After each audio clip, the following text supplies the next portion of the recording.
would just be curious, Matt, like just talking about the 4 top questions that people in communities are asking.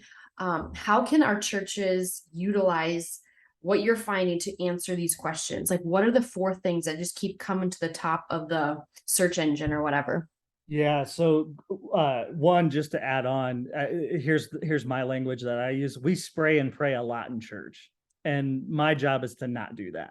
Hmm. Like, I want to be intentional without actually saying everybody must do in order for it to be good. No, I want the right person to do the right thing for them and their context, because I know if I can do that, we're gonna win as a church. Right. Versus, I want everybody to show up because somehow volume makes me feel better, Hmm. right? So then back to your question on the 4 top themes, this really hasn't changed probably for the last now going at least on 3 years. The deck has maybe shuffled a little bit, but the number one thing right now in church world is marriage.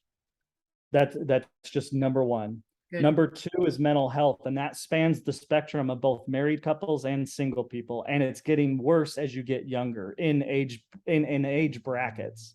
So I think in terms of generations, because that's the best way for me to cut data Yeah. is by generation. So boomers, less mental health struggles, but as you get into Gen X, then millennial, then Gen Z, it's getting worse. So those do tend to fluctuate, right? The younger you get, probably not likely as married. So marriage, mental health, parenting, and then leadership is number 4. And leadership disproportionately is resonating with that younger generation as well. So when we